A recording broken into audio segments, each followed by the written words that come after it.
Para finalizar, nós vamos falar sobre liderança, gestão de equipes. Como colocar todos na mesma frequência? A habilidade do líder é humana.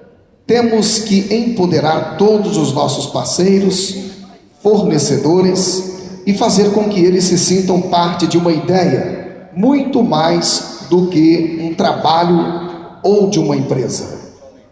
Eu convido Zé Ricardo, músico talentoso, compositor afiado, agitador cultural. Ele é um daqueles personagens plurais que só a cultura brasileira consegue criar.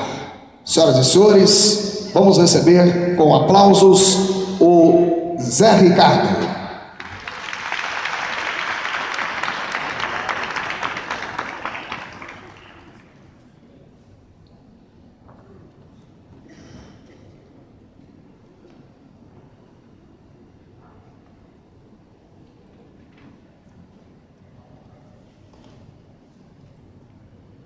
Por que algumas músicas mexem tanto com a gente?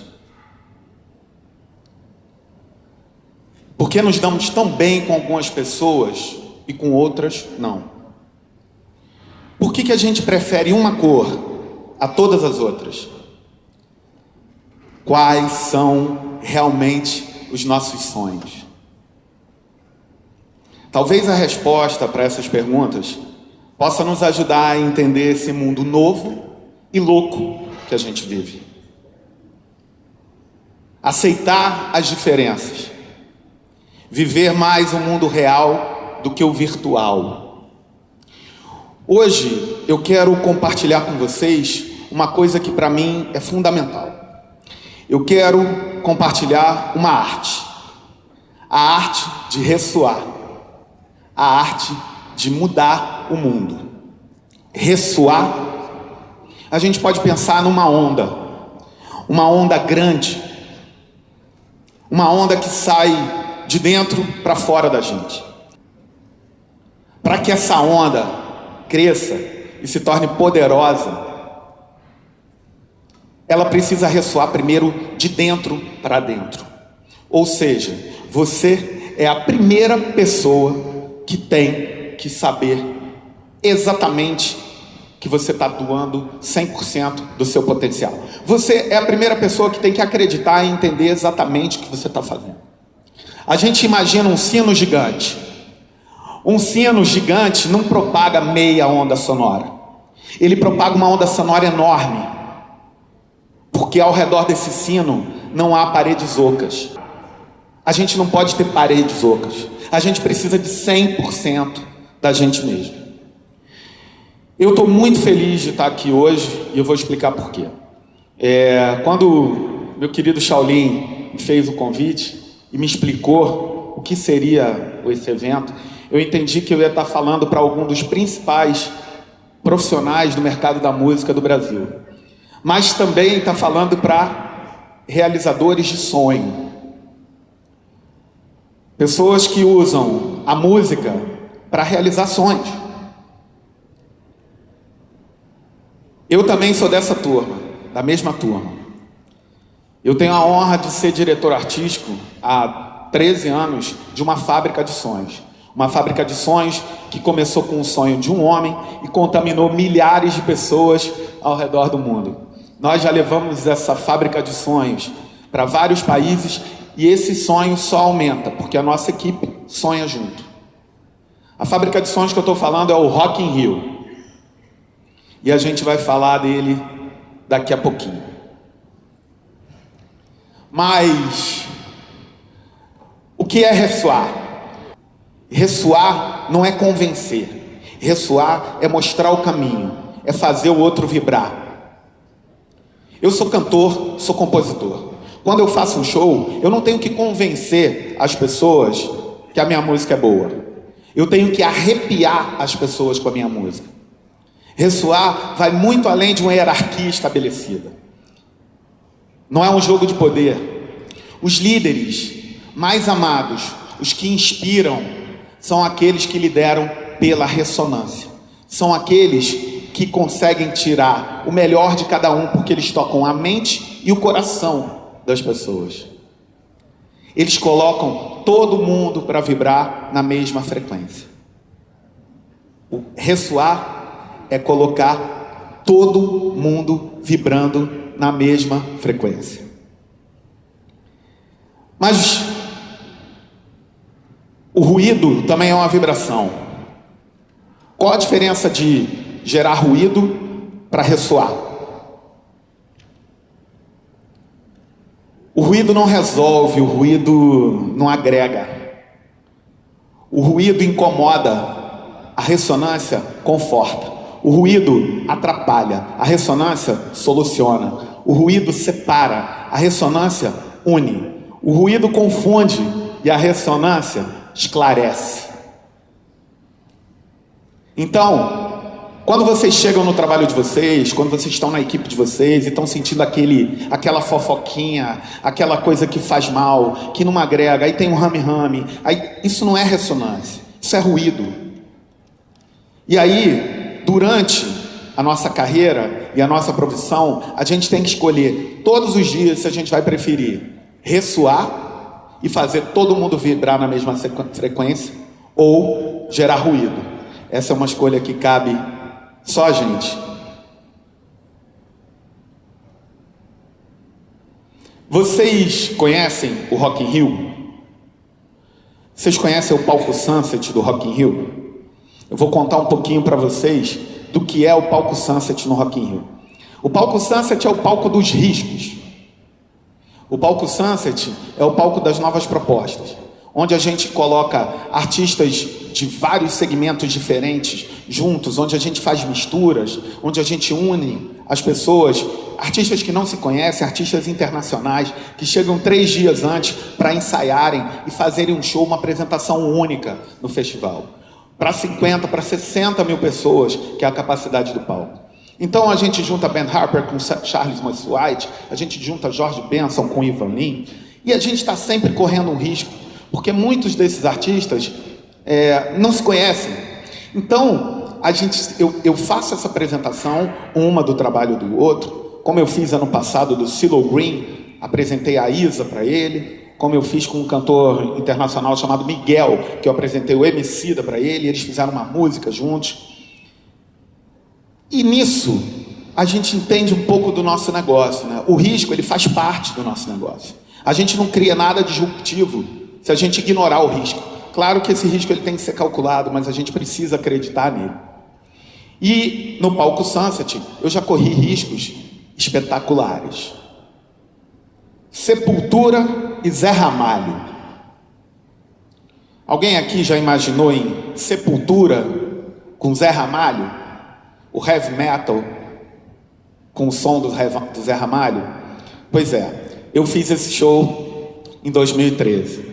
E esse show foi um dos shows mais emblemáticos do festival. Foi um dos shows que realmente marcou e mudou a minha carreira. Quando eu anunciei isso, as próprias pessoas dentro do Rock in Rio, na reunião de diretoria, olharam para mim e ficaram assim meio... que legal, né? Corajoso você, né? Aí o cara, um dos outros lá falou, poxa Zé, mas você tem que tomar cuidado, porque o Carlinhos Brown tomou latim um ano. Falei, rapaz, isso aqui é meu trabalho, eu sei muito bem, ninguém vai tomar latim aqui não. E eu fiquei assim, super macho, né? Super seguro que eu estava ali, que eu ia fazer, e fiquei defendendo, e falei nas entrevistas, e fiz tudo e tal, até o dia do show. Antes de começar o show, no Rock in Rio, eu tenho um ritual. Eu subo no palco e fico vendo a plateia. No canto do palco, eu fico olhando a plateia. E aí tem aquele mar de gente. E antes de começar um show muito esperado, acontece um silêncio ensurdecedor. Naquele minuto de silêncio, eu pensei assim, será que isso vai dar certo mesmo, meu Deus do céu? Aí, de repente, o silêncio se rompeu e a plateia começou a fazer sepultura, sepultura, sepultura. Aí eu falei, rapaz, pra onde é que eu vou sair se isso aqui der errado? Aí daqui a pouco eu comecei a ouvir Zé Ramalho, Zé Ramalho. Aí eu falei, pô, pode ser que dê certo. Aí daqui a pouco começou, Zé Pultura, Zé Pultura. Aí eu falei, bom, esse show vai dar certo hoje. Eles subiram e fizeram um show inesquecível dentro do Rock in Rio.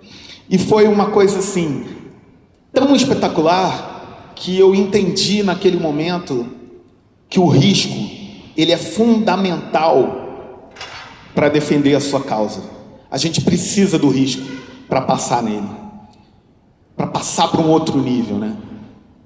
E a gente vem fazendo com que o palco tenha esse tipo de apresentação. O palco Sunset, ele une tribos, ele mistura várias pessoas. Agora, quando a gente está falando de gente, de gestão de equipe, a gente precisa fazer com que elas se sintam parte do universo em que elas estão fazendo. Eu dirigi uma casa de shows no Rio, uma casa para 350 pessoas, que se chamava Miranda. Essa casa teve alguns dos maiores nomes da música brasileira, Adriana Calcanhoto, Milton Nascimento, todo mundo passou por essa casa.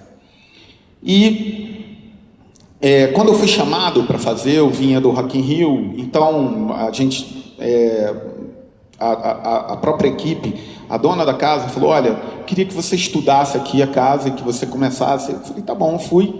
E fiquei 3 dias assistindo os shows, né?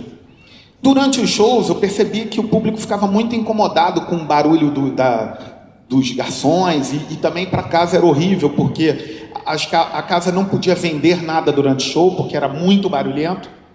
E as pessoas não conseguiam, tinha um momento de voz e violão, ninguém conseguia solução. Então, no 4º dia, na casa, eu pedi uma reunião com os garçons, com os maîtres. E aí, todos se reuniram na minha frente, eram uns 30 pessoas, assim, mas todos muito sérios, muito assim, o que o cara vai falar? Aí, vai falar que a gente faz barulho, que não dá, não sei o quê. Aí eu falei assim, olha, eu queria convidar vocês a fazerem um show hoje. E aí eles disseram, ficaram olhando assim, mas como assim? Eu queria que vocês tocassem hoje o show, que vocês trabalhassem por música. E eu vou ensinar como a gente vai fazer isso. Na hora em que a banda faz, parou, ninguém faz nada. Começou a música, você sacode a coqueteleira, você abre o refrigerante, você abre a cerveja, você começa a tocar junto com o show. Na hora em que o artista está falando, não dá para você ficar... Silêncio. Começou a música, você vai. E aí eles ficaram, eu fui passando para cada um, falando com cada um, dizendo o que era e tal, não sei o quê. Quando começou o show, todo mundo bebeu e foi um silêncio na casa espetacular. Eles trabalharam por música, eles entenderam e eles se sentiram fazendo parte do show. E eles entenderam que a casa precisava deles para funcionar. Porque quando a gente está desenvolvendo um trabalho, tem sempre quem é o mais importante, né? Na minha visão, o crachá, a credencial, ela é só para dizer quem faz o quê. A gente tem uma cadeia de produção, onde todos são fundamentais. Da pessoa da limpeza ao artista que vai cantar, todos têm o mesmo peso. E isso é que faz essa cadeia ser genuína. E é isso que a gente tem que tentar passar para as pessoas e comentar e divulgar e falar para que as pessoas se sintam parte do evento, para que as pessoas entendam o tamanho da importância delas naquela cadeia. Quando eu estava indo embora, o show foi um grande sucesso e as pessoas, eu estava indo embora, peguei minha mochila, estava saindo e todos os garçons pararam na porta e bateram palma. E eles falaram que pela primeira vez sentiram prazer em estar trabalhando, eles sentiram que eles eram parte de alguma coisa e que eles iam levar aquilo para a vida. A gente precisa só mudar o foco, porque na verdade todo mundo quer ter o seu momento de aparecer, o seu momento de glória. Deusa da música brasileira, Alcione, e para fazer um show que em homenagem aos 450 anos do Rio, e ela ia fazer uma participação cantando 2 músicas num show. E esse show, a terceira música dela era um dueto com Maria Rita. E são músicas do repertório dela. E a minha equipe me ligou um dia super nervosa, falando, Zé Ricardo, tem um problema, é que a Alcione não vem ensaiar. Ela falou que não vem ensaiar. Aí começou aquele burburinho, né? O ruído. Começa o ruído. Não, mas no nosso contrato tem ensaio. Mas, o que a gente faz? Aí eu falei, gente, espera aí um minutinho. Liguei para o Alcione. Alô, Marrom, tudo bem? Ô, meu filho, como é que você vai, meu filho? Tá bem, tudo bem. Falei, pô, lindo o seu vestido que você vai vir para o Rock in Rio. Eu já vi, porque ela tinha me mandado um vestido lindo com a cara do Axl Rose. Assim, ele entrou com um vestido com a cara do Axl Rose, vestido lindo. E aí eu morri. Falei, lindo, você gostou, meu filho? Falei, Marrom, minha equipe aqui falou que você não vem ensaiar. Ô, meu filho, eu canto aquelas músicas há 30 anos, né, meu filho? Eu não preciso mais ensaiar, não vou ensaiar, não vou de jeito nenhum. Aí eu falei, Marrom, mas quem é que diz que é você que vai ensaiar? Quem vai ensaiar é a minha banda. A minha banda precisa de você para ensaiar. Como é que eles vão tocar? Eles nunca tocaram com você, tá todo mundo nervoso, todo mundo tremendo lá. Como é que... Aí ela fez um silêncio assim e falou, vamos lá ajudar os meninos, né, meu filho? Vamos lá ensaiar. Ou seja, ela foi com o maior prazer, foi uma das últimas a sair do ensaio, só porque a gente mudou o foco, né? Então, às vezes, um problema que a gente quer bater de frente, que a gente quer chamar um advogado, será que não tem uma maneira inteligente da gente mudar esse foco, da gente olhar um pouquinho para o lado e entender que aquele problema não tem um grande peso se a gente mostrar uma outra visão? Na verdade, ressoar, como eu falei lá na frente, não é convencer, né? Ressoar é mudar o foco, é fazer com que uma pessoa entenda uma outra maneira de trabalhar. Tem um outro caso também que ilustra muito bem isso, que é outro caso com o meu querido Zé Ramalho. O Zé, num dos dias que ele foi fazer o show do Sepultura, ele não queria dar entrevista. E aí ele não ia dar entrevista, ele não estava afim de dar entrevista e tal, não sei o quê. E aí vira o ruído, começa o ruído das pessoas do desespero, por que ele não quer dar entrevista, por que ele não quer. E aí eu fui lá falar com ele, todo mundo já tinha tentado, entrei e falei, Zé, fala, sentei, fiquei sentado com ele e tal. E aí ele falou para mim assim, não tô afim de falar com esses caras não. Eu falei, Zé, eu não tô aqui para te convencer de nada não, mas eu queria te lembrar de uma coisa. Você lembra que no nosso primeiro ensaio, você disse que seus filhos estavam achando você muito mais homem porque você estava tocando com Sepultura? Aí ele riu. Aí ele falou, lembro. Aí eu falei, pois é, ninguém vai saber disso. As pessoas não vão saber por que você está tocando com Sepultura, como foi essa nossa construção. E eu acho que além do seu público que está aqui na frente, quem está em casa, milhares de pessoas em casa, mereciam saber, mereciam ouvir você falar. Esse show gerou muita expectativa. Fala o que você quiser, ou então não fala. Aí ele fez em silêncio assim, chama os cabras da televisão, vamos falar. Ou seja, ele deu uma entrevista maravilhosa, onde as pessoas morreram de rir. E foi sensacional, mas só porque você mostrou um outro lado. Ao invés de bater de frente, ou ao invés de gerar uma imposição, existe a necessidade da gente entender o lado do outro para poder fazer uma proposta que possa ser interessante para ele. Estar do lado de alguém trabalhando, repito, não é convencer, é mostrar um outro caminho, é mudar o foco. A gente precisa ter, essa é a parte da ressonância que envolve. É quando você compartilha o seu propósito, a sua causa, quando você usa todos os seus elementos. Você quer ser criativo para quê? A criatividade serve para defender a sua causa, para defender o seu propósito. As pessoas têm que trabalhar não para você, por você, porque elas acreditam no que você fala, porque elas acreditam que o que você faz é importante e porque elas se sentem parte daquela cadeia. Só assim elas conseguem dar o 100%. Todo mundo que trabalha no Rock in Rio quer dar show. Todo mundo. É uma ilusão a gente pensar que uma pessoa é contratada para essa fábrica de sonhos e ela está ali fazendo o trabalho burocrático dela. Então, eu sempre tento integrar as outras pessoas das outras áreas do festival ao show. Teve um dia em que eu estava precisando pagar uma nota de um ensaio, porque, enfim, o ensaio aconteceu de repente, precisava reservar todo o estúdio, todo o material, e já eram quase 7 horas da noite, e eu liguei para uma menina no celular dela, que trabalhava lá comigo, e ela já estava saindo. Eu falei, eu precisava que você pagasse essa nota. Ela voltou, super carinhosa, e pagou, e fez, e ficou lá até 7h40, porque o banco não autorizava, e tal. Ela ficou...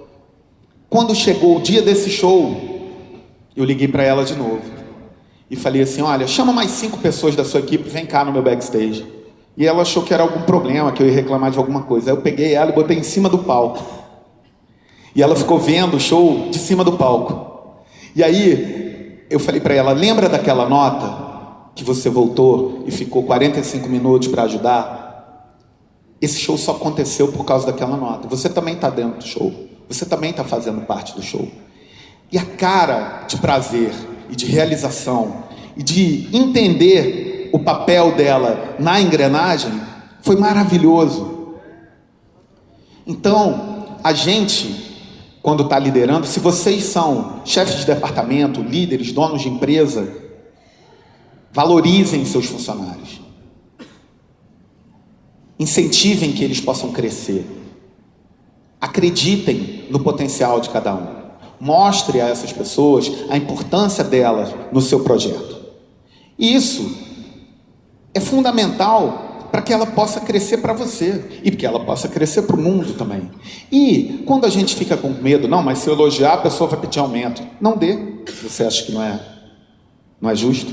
Não, mas se eu elogiar, a pessoa pode querer tomar o meu lugar. Você é tão inseguro assim que acha que qualquer um pode tomar o seu lugar? Trabalhe com força na ressonância. Faça com que as pessoas vistam a camisa. Se você tem uma pessoa trabalhando para você desmotivada, ou troca, ou contamina ela com a sua ideia. Contamina ela com o seu propósito. É para isso que a criatividade serve. Invente, faça uma festa, faça uma surpresa e contamine para que as pessoas possam ter prazer no que elas estão fazendo. Só assim elas vão além.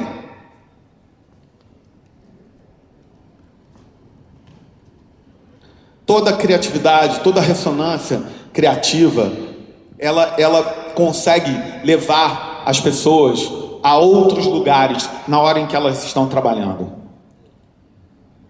Você pode muito bem acordar e ir para o seu trabalho. Agora você pode acordar e fazer parte de alguma coisa.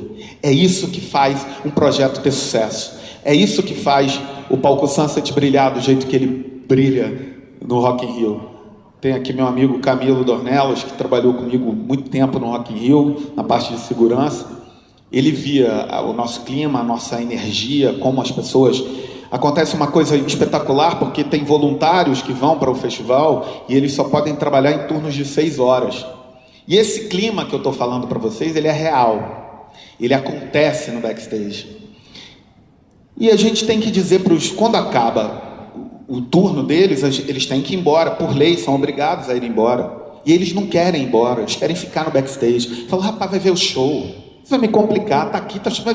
Não, a gente quer ficar aqui, dá pra gente ficar aqui. A gente quer continuar ajudando. Não, por favor, vão embora, porque a gente não pode ficar com vocês aqui. Não, faz isso comigo não. Pô, deixa eu ficar aqui, eu quero ajudar. Eu acho que isso é a maior prova de que as pessoas se sentem parte de uma ideia. Quando elas estão ali, poderiam estar saindo correndo para ver os shows do Palco Mundo, quando o Sunset acaba, mas elas querem ficar. Porque elas entenderam desde o primeiro momento que elas são fundamentais, mesmo sendo voluntários, para a minha engrenagem no palco. E eu acho que isso é a coisa mais importante dentro de uma história de relacionamento de trabalho. É quando a música vai além da relação de trabalho. Ela caminha só. A ressonância em ação é assim. Você passa mais tempo com as pessoas do seu trabalho do que com a sua família e do que com os seus amigos. Não adianta. Com o tempo, as pessoas vão conhecer quem é você. Elas vão conhecer o seu caráter. Então não adianta falar sem praticar. É preciso que você pratique a ressonância. Você pode falar e ter um bom discurso, mas praticar é que vai fazer com que você tenha o resultado que a ressonância pode trazer. E a ressonância, ela tem um resultado gigantesco quando você realmente acredita nela. Todas as ações que a gente pensa para ressoar tem que ser uma prática de valores. A gente tem que pensar que muitas vezes as ações, a gente tem um problema. E aí a gente quer resolver. E a gente chega e fala, eu vou lá resolver, eu vou fazer assim. Já pensou um pouquinho sobre ele? Pensou como ia resolver? Ou teve uma ação intempestiva? Ou só gritou? Às vezes, gritar não resolve. Às vezes o silêncio é a grande ação. Eu dirigi um evento em Portugal, onde um dos maiores ídolos da música portuguesa estava tocando. E era um dos meus primeiros eventos de direção artística, eu não tinha ainda muita experiência. E eu consegui levá-lo depois de muito tempo para tocar, tudo. E era assim, a banda dele estava no palco e começou a introdução. E aí começou, tá, todo mundo tocando, e aí eu tô vendo o produtor dele lá do outro lado do palco, assim, falando assim para mim. Aí eu fui por trás, dei a volta, cheguei lá, aí ele falou assim, não, sabe o que é? É que ele falou que não vai entrar. Lotado de gente, a banda já tocando. E eu falei assim, como é que ele não... Ele falou que ele não vai tocar. Ele falou para você ir lá falar com ele. Aí eu falei, tá, eu sem experiência, novo, o que eu vou fazer? Virei para a banda, falei, vai tocando. Os caras começaram a fazer solos, né? Ficaram fazendo solos e a introdução nunca acabava, né? Eu fui andando. E até chegar no palco, tinha um corredor longo assim. Aí eu fui naquele corredor pensando o que eu ia dizer. E não vinha nada na minha cabeça para eu dizer. Eu fui pensando o que eu ia dizer e não vinha nada na minha cabeça. E aí eu bati na porta, ninguém respondeu, eu abri a porta. Quando eu abri, era um camarim assim, todo branco, com um sofá branco, e ele sentado assim. E eu não sabia o que dizer até a hora. Então eu entrei, não falei nada. Entrei, fechei a porta. Ele estava num canto do sofá, assim, com a perna cruzada. Eu sentei do outro lado do sofá, assim, sentei do sofá dele. Ele ficou olhando para frente e eu também. Sem falar nada. Eu não sabia o que dizer, então fiquei ali com ele. Ele também ficou, não falou nada, nem eu. Ficou aquele silêncio incômodo assim, de repente eu bati na perna dele e falei, mestre, vamos tocar? Ele falou, vamos. Aí levantou. Quando ele levantou, ele saiu andando pela porta. Aí eu falei assim, ele vai desistir, quer ver? Ele vai lembrar o que ele faz. Ele vai lembrar. Aí ele foi andando, e eu fui andando atrás assim, nervoso, com a perna tremendo e suando, e nervoso, e ele foi andando, e aí de repente ele subiu na escada do palco, entrou, sentou no piano e fez um show lindo. Ele esqueceu por que ele não ia tocar. Ele não lembra por que ele não ia, por que ele disse que ele não ia tocar. Eu não falei nada. Eu não tive uma solução maravilhosa. Eu não tive uma solução espetacular. O silêncio me ajudou naquele momento. E aquilo me fez entender que às vezes uma ação forte e poderosa também é o silêncio. Liderar também é saber fazer silêncio, saber ouvir, saber entender, saber compartilhar a dimensão do seu problema. Uma vez no Rock in Rio, eu entrei no container da minha produção e o meu braço direito no festival, que é a Aline, estava lá com algumas pessoas e tinha uma produtora nova que a gente contratou, e ela estava no meio de um discurso dizendo que um artista que estava tocando no palco já tinha ido. Ela falou, fulano já foi, né? Me pediu para levar um café, a temperatura mais ou menos tal. Que horror! E todo mundo ali, umas 4 pessoas dentro daquele container, ficaram assim meio chocados com aquilo. E naquela hora eu resolvi exercer o silêncio. Não falei nada. Fiquei quieto, saí. Fui para o palco, naquela hora em que eu faço aquele meu ritual antes de começar os shows, pedi para chamar ela. E aí ela subiu no palco, falou, oi Zé, tudo bom? Eu falei, tudo bem. Olha, hoje não sou eu que vou apresentar o show não, um mar de gente, vai ser você. toma aqui o microfone, vai lá e fala assim: boa noite, Rock in Rio, daqui a 15 minutos, fulano de tal. Ela riu, achou que eu estava brincando. Aí eu falei assim: tá rindo do quê? Aí ela falou: não, eu falei, é sério. Falei, como assim? Eu não consigo nem chegar aqui mais um passo. Tem milhares de pessoas aí. Eu falei, pois é. Você vai lá e vai dizer, boa noite, Rock in Rio, daqui a pouco, fulano de tal. Só isso que eu peço para você. Não, mas eu não vou conseguir. Eu falei, vai, senão eu vou mandar você embora. Não, mas eu não vou conseguir fazer isso. Vai sim, senão eu vou mandar você embora agora. Aí ela começou a chorar. Eu falei, você não é capaz? Ela falou, não. Eu falei, pois é. Aquele cara que é um senhor, que você estava ridicularizando ele lá no backstage, ele sobe aí e faz essas pessoas chorarem. Ele sobe aí e faz essas pessoas viverem momentos da vida delas que elas não conseguem nem imaginar. Então a gente tem que ter respeito. A gente tem que respeitar o artista. A gente tem que entender quem está lá porque faz coisas que a gente não é capaz de fazer.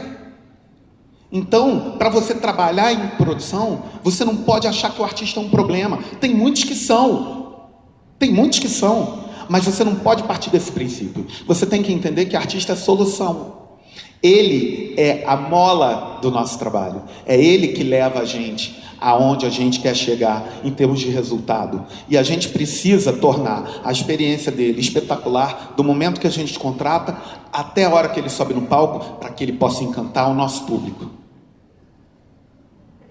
Isso faz uma diferença muito grande. Ela me abraçou e me agradeceu, porque foi com um choque que ela entendeu o que ela estava fazendo aí. E eu acho que isso é muito importante. Essa é uma pergunta que eu sempre faço para os meus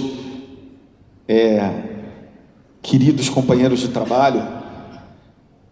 O que a gente está fazendo aqui?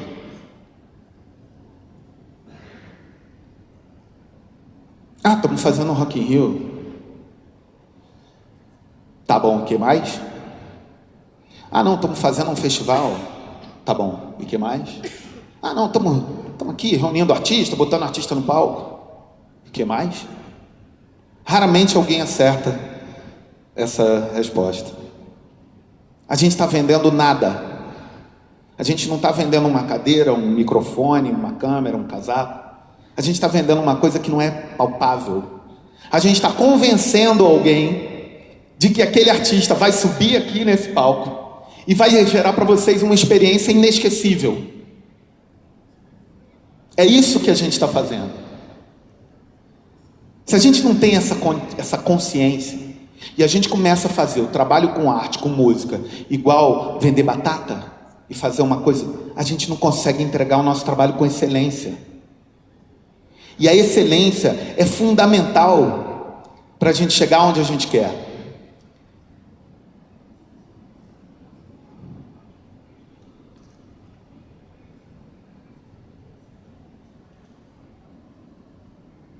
Existem muitas formas de gerar ressonância. A ressonância cronológica é aquela que faz com que você tenha aquele conhecimento da pessoa pelo tempo que você a conhece. Eu estava falando isso para o Shaolin agora, um pouquinho ali no backstage, como é importante você saber acessar a pessoa que você trabalha. Como é importante você saber acessar a pessoa que trabalha para você. Você poderia resolver inúmeros problemas de maneiras mais simples e mais rápida se você acessasse aquela pessoa de uma forma mais assertiva. Se você conseguisse perceber o que aquela pessoa tem de especial para você acessar aquele ponto e fazer com que ela absorva aquela experiência e realmente consiga viver o momento que você quer que ela viva. A ressonância espacial é uma coisa que me incomoda muito, às vezes no escritório. Você está sentado aqui, ele está sentado aqui. E aí a gente tem que tomar uma decisão. E vocês trocam 50 e-mails comigo em cópia. Gente, levanta, fala com ela, combina com ela. Depois que combinou, manda um e-mail comigo em cópia do que ficou combinado. A gente está no mesmo lugar sem ocupar um espaço. A gente precisa ter essa ressonância espacial, saber ocupar o nosso espaço, saber a hora de mandar um e-mail para documentar, mas saber a hora de ir lá levantar e falar: oi, tudo bem? Vamos fechar assim? Isso é extremamente importante. A ressonância psicológica é esse tipo de busca que a gente tem de acessar a pessoa através de uma coisa que a faz bem, de uma coisa que deixa com que ela se sinta mais confortável. Tem pessoas que gostam de falar depois do almoço, tem pessoas que gostam de falar na hora de ir embora, porque não estão a fim de voltar para casa e ficam enrolando no escritório. Tem pessoas que só conseguem falar de manhã. Tem pessoas que no fim do dia, se você falar, não adianta, porque ela não rende. Ela já deu toda a sua energia durante o dia. Essa ressonância psicológica é importante. E eu acho que aquilo que a gente estava falando da ação, da ressonância, de você praticar, é a ressonância do conhecimento. Então você sabe que aquela pessoa é enrolana. Então você não vai falar de uma coisa séria para ela. Você sabe que aquela pessoa você pode confiar. Então você vai compartilhar o seu conhecimento com ela. É o conhecimento das pessoas. Não deixar que as pessoas que trabalhem com a gente só estejam ali ou passem pela nossa vida. Entender o lado do outro. Entender o que faz aquela pessoa assim.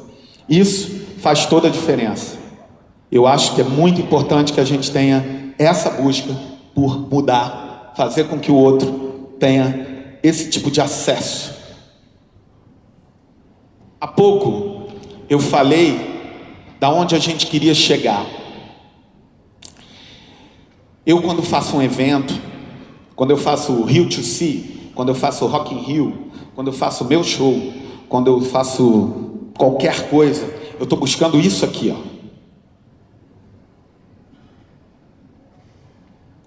O êxito transformador. Eu vou falar para vocês o que é esse êxito transformador. Tem shows que você vai e você sai dali feliz. Você gostou, você depois vai jantar, e você vai para casa, você descansa e dorme. E no dia seguinte te perguntam como foi. Você fala: pô, foi legal, foi uma noite bacana, foi uma noite gostosa.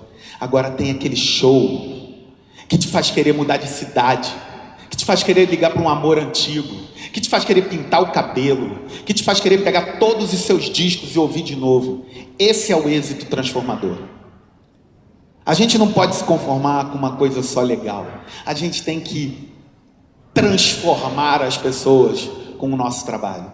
A gente tem 100% de felicidade e de alegria quando a gente atinge esse êxito transformador. Quando esse êxito é uma coisa tão visceral que as pessoas realmente saem modificadas. Elas choram, elas se emocionam.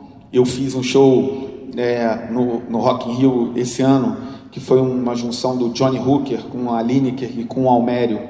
E existe uma cobertura muito bonita do Multishow, do meu palco, que eles fazem uma cobertura sensacional e tem sempre uma repórter maravilhosa que tá lá cobrindo, fazendo as entrevistas. E aí, quando eu desci do palco, desci do show, ela veio para mim e ela chorava, e ela tá ali entrevistando os artistas todos os dias, ela tá vivendo aquilo não é uma novidade, mas aquele show tocou nela em algum lugar, de alguma maneira, que causou o êxito transformador. Ela chorava, ela não conseguia falar, e aquilo para mim é o que eu busco. Eu busco esse tipo de êxito, aonde o show tem conteúdo, porque às vezes a gente só bota o show no palco, nem importa das músicas, ou tanto trabalho, teve problema com o cara do som, a passagem atrasou, o avião não chegou, o hotel deu problema e tal, e a gente esquece do melhor. O melhor da festa é nosso, é ver a cara das pessoas. O Roberto Medina diz uma coisa sensacional. Sempre antes de começar o Rock in Rio, ele faz uma reunião geral e ele fala: olha, não esqueçam de, ao andar pela cidade do rock, olhar para a cara das pessoas. Olhar, perceber o tom de deslumbramento, o tom de alegria, aquela emoção, perceber o choro. Esse é o êxito transformador. Eu acho que esse é o nosso grande objetivo enquanto produtor cultural, enquanto realizador de evento, enquanto artista. a gente tem que acreditar que o êxito transformador é o nosso principal objetivo. A ressonância, na verdade, ela faz com que todo mundo entenda que somos todos, ninguém só é. Ela precisa acontecer no plural, ela precisa ser forte o bastante para que você se pergunte: o que eu estou fazendo é bom para mim ou só bom para todas as pessoas? Vai dar certo? Eu quero que as pessoas entendam que o êxito transformador, como a gente falou aqui, ele seja, pode ir, Fabi, ele seja uma coisa que mude a vida das pessoas. Para isso a gente tem 3 regrinhas básicas. A gente tem que validar o nosso objetivo. Será que a nossa ideia, ou o nosso projeto, ou a nossa proposta agrega valor para todo mundo? Será que todos saem ganhando, ou é uma parada onde eu vou me dar bem e todo mundo vai se dar mal? A gente precisa escolher um instrumento certo. Quantas pessoas são? Qual o melhor suporte? O que é necessário para esse nosso projeto ressoar, ter ressonância? Porque uma vez você entrega uns projetos e dá certo, você botou um dinheiro no bolso, mas você teve tanto problema, você teve tanto desgaste, deu tudo tão errado, foi tudo tão pouco prazeroso, que aquilo deixa de ser lúdico e passa a ser trabalho. E é isso que a gente tem que lutar contra. E a terceira regrinha da ressonância é: será que o que eu estou pensando, o que eu estou propondo é viável? Será que é possível fazer? Será que eu tenho coragem para arriscar? Porque nosso presidente no Rock in Rio, em 85, disse que no Brasil ia fazer o maior festival de música do mundo, num país onde nem tinha mesa de som, num país onde a gente ainda nem tinha equipamento suficiente para fazer. E o cara bancou essa e fez, né?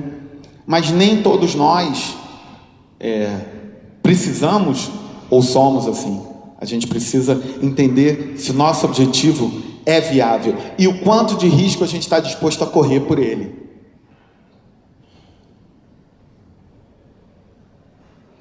A ressonância, para mim, é expandir todos os limites.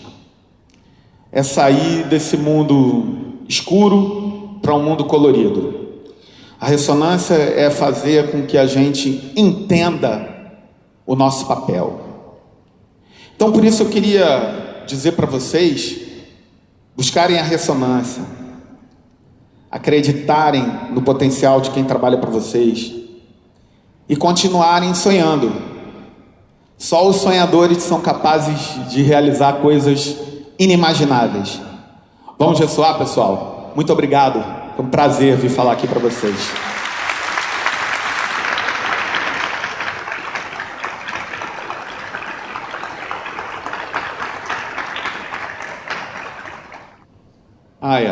Olha, eu queria terminar dizendo que existe um evento de música, audiovisual e tecnologia chamado Rio 2C.